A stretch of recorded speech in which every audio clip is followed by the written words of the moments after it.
Well, it's been a few days since my last video, and I am sorry for that. And I'm sorry for the noise as well. I'll move a bit further back on the vessel.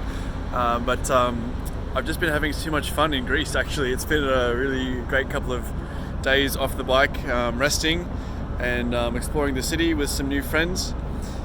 So here I am, on the ferry on my way to Chios, which is an island on the east side of Greece, and that will take me pretty much next to Turkey.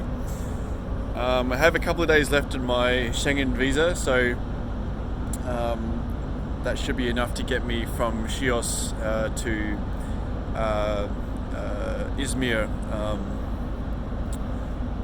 So there's a boat which goes from Chios to Izmir pretty much every day, a few times a day, so it shouldn't be a problem once I get to Chios to get to Turkey.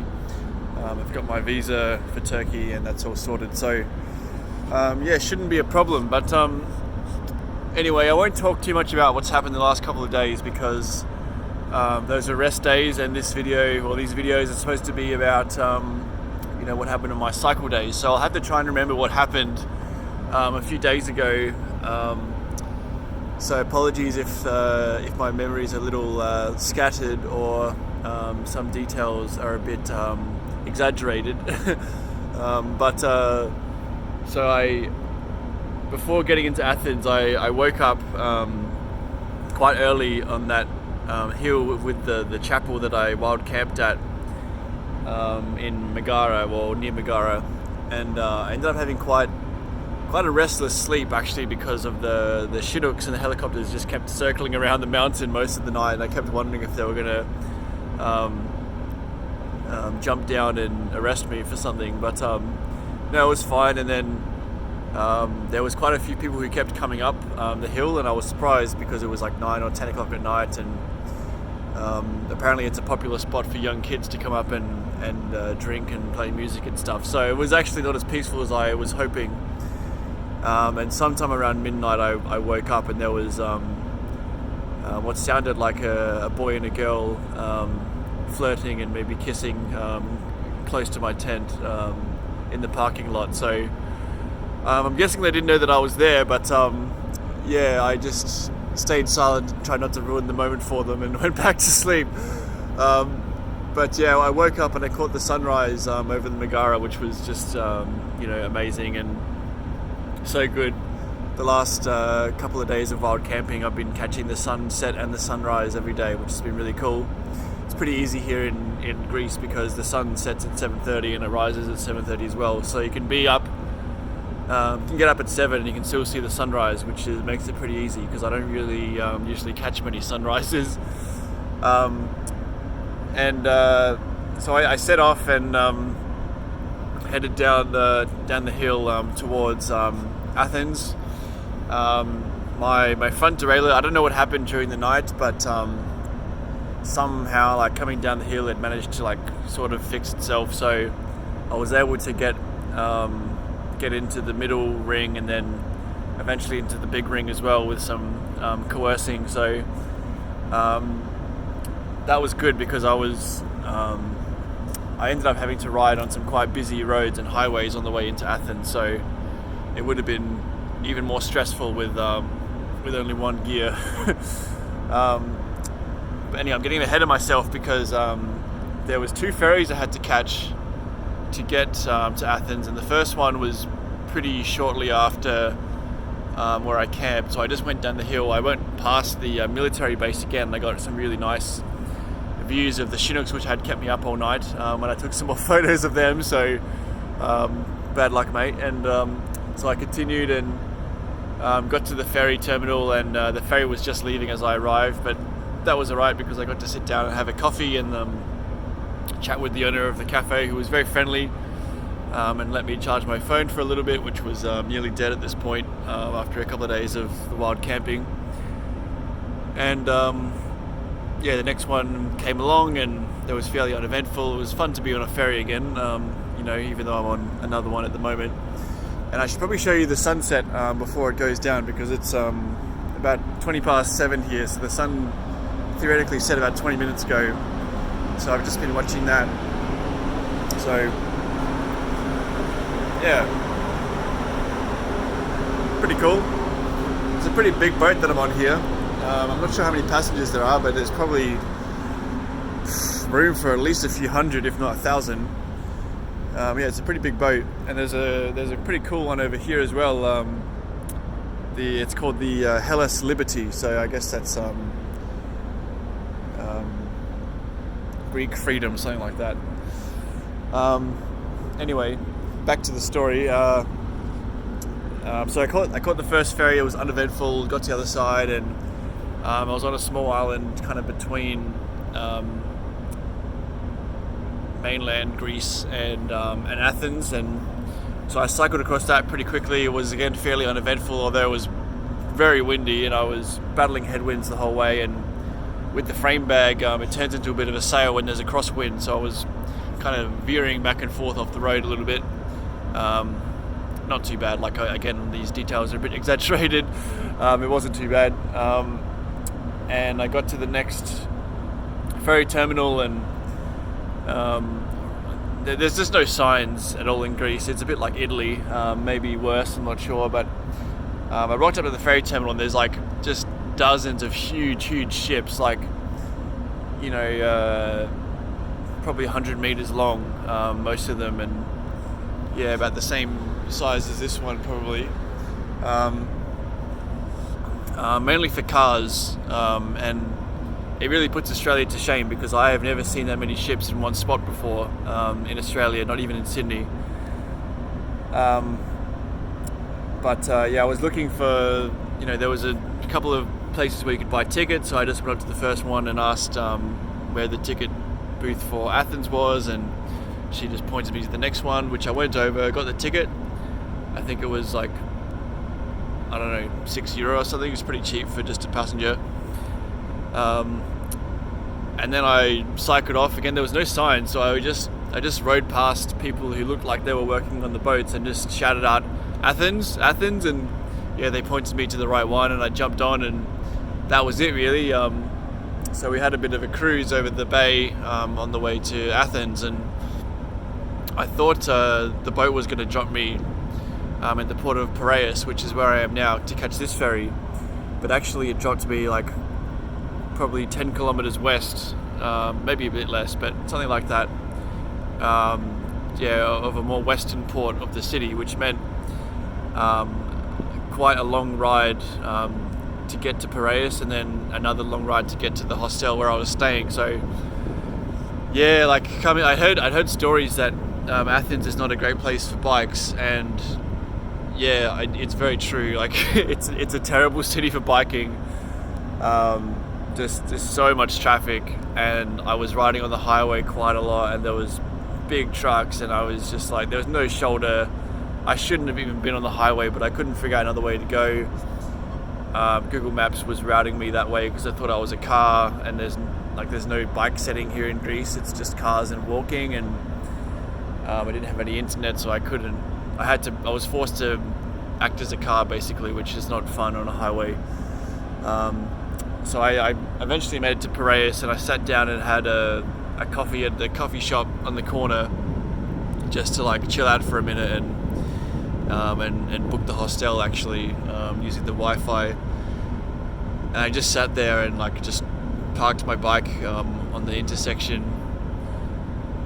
First I parked it on one of the tables that I was going to sit at, and an old man grumpily came along and wanted me to move it so I could sit down, even though I had already claimed that seat by putting the bike on it. But anyway, I moved the bike, and he sat down where I was going to sit, and then I sat somewhere else. And so I put the bike against a traffic light at the intersection and just watched like all the chaos just go on around it, like just dozens and dozens of cars and people walking. And I got a video of that just to like capture the franticness of the moment, as I had just arrived into town, and all this whirlwind of activity, coming back into civilization after a few days on the road. It's always a bit hectic, and Athens was a great example of that. So after chilling out for a couple of minutes, I then continued to the hostel, and that was another probably hour or so of riding through very narrow streets, like one-way streets that I inadvertently go in the wrong direction on, and lots of traffic, like no one's following road rules, so it's very hectic, and lots of hills as well. Actually, it was not an easy flat ride at all either to get to the hostel. And yeah, anyway, I made it there eventually and was still in one piece, luckily, and I rode straight past the hostel first, and was looking for it because it was said my map said it was there, and I turned around and eventually found this little like door, hole in the wall kind of place, and it said hostel in the front. So I rang the bell and rang it a few times, and eventually a big bold white man by the name of George, with a bit of a goatee, opened the door, and he was very friendly, and he said, "Come on in, mate." And I don't know where he was from, but he sounded a bit British maybe, and he was very friendly, and I got settled in pretty quickly. And then soon after that I met the other guy working there, whose name was Terry. So Terry was another bold man, but he was a bit shorter and more brown skin. I think he was definitely Greek. So it was a bit of a sitcom kind of dynamic between the George and Terry. They're both quite funny characters, and quite a eclectic hostel actually. Like, I wasn't sure if I was going to like it, but I ended up liking it quite a lot because of the characters there, and just the dynamic of the whole place. There was just pot plants everywhere, and the owner of the hostel, she would come in at like 10 o'clock at night and like sit in her office, and there was just like paintings and clocks and all sorts of antiques all over her office, and she managed like all the bookings just by paper, and somehow she knew where everyone was. And yeah, I'm surprised it worked because every bed in the hostel was taken, and she managed it all just by a piece of paper. And apparently, George said the hostel has been running for 54 years. So it's the longest hostel in Athens, which is pretty cool. You know what? I don't even know what it's called, but it was a youth hostel. It was like patriotic youth hostel, something like that. So if you do go to Athens, I recommend that place. I arrived with the bike. Apparently 2 bikers had just left when I had checked in, just before I checked in, and then just after me, another girl, Colleen, a German girl, she checked in. She had a bike as well. And then soon after that, I met another guy, a British guy from Bristol actually, Liam, who was travelling by bike as well. And then shortly after that, Mark and Nathan, the 2 Germans that I'd met before, I actually bumped into them at the bike shop, which I went to after that. But they checked in as well. And then there was another guy from Lithuania who had this idea of starting a bike trip, and he was super lucky, I think, because he ended up staying at a hostel with like 7 other bikers. So we gave him quite a few tips, and he set off at his first 40k ride on his bike today. So I wish him luck. I haven't been able to contact him since he left, but yeah, it'll be interesting to see how he goes. But yeah, in the end it was a bit of a bike hostel, which was really cool. So we had like 7 bikes like crammed in the hallway, which was I think about the most that they could fit. But yeah, anyway, after I had checked in, I went back to the bike shop, which I had been contacting on Warm Showers, which is called the Bike Lane Workshop, which was also on the other side of town. So I had to do another big loop of the city, which was kind of hectic, but at least I could take the bags off the bike, so it was nice and nimble for once. And so yeah, I made it there, and then out the front was Mark and Nathan, and they had just arrived as well. Mark was trying to get his cranks changed because they were actually too narrow for the frame that he had got custom made in Istanbul. So whoever built that frame kind of screwed him a little bit by making the frame a bit too narrow for the bottom bracket, unfortunately. But it seems like the owner of the bike shop, and I keep forgetting his name, but he was such a nice guy, had a big beard and had lived in Greece for 38 years, he said, and big, like, long time bike tourer, and just was like such a like wealth of knowledge, and so cool to chat with him. I spent a bit of time with him over the next couple of days, just hanging out at the shop and chatting with him and getting some tips, and watching him like fix 3 bikes at once while I was on the phone, and then like waving to all of the people walking past in the neighborhood, because he was quite a popular character in the neighborhood, I guess, and he was really obviously trying to help as many people as he could, even though he wasn't making lots of money out of the bike shop. So it was just awesome place, and I told everyone at the hostel to go and get the bikes fixed there. So yeah, I keep forgetting his name because he's got a strange name for me.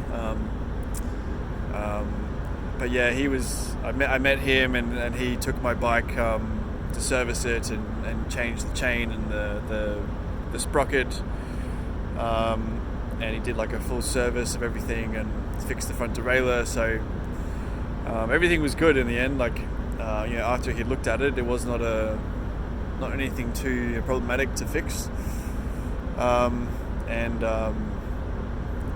When I left today at the hostel, Mark was at the bike shop as well, I think. So hopefully he gets his bike sorted as well, which I'm sure he will. And after the bike shop, I went back to the hostel and ended up going out for dinner with Liam, the guy from Bristol, and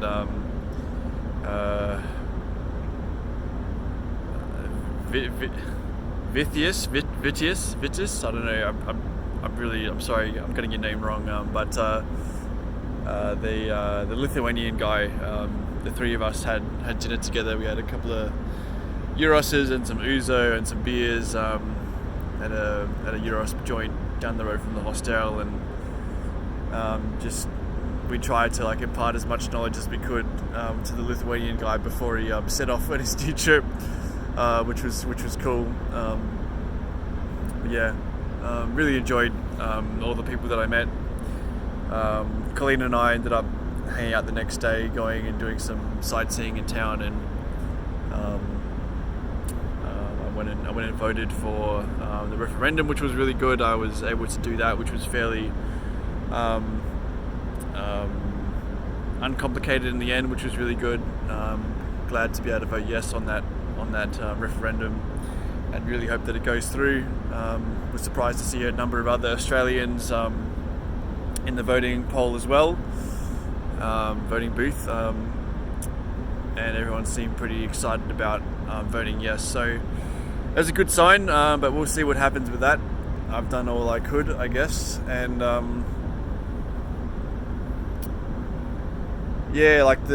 that's kind of all that happened on that day that I rode into Athens.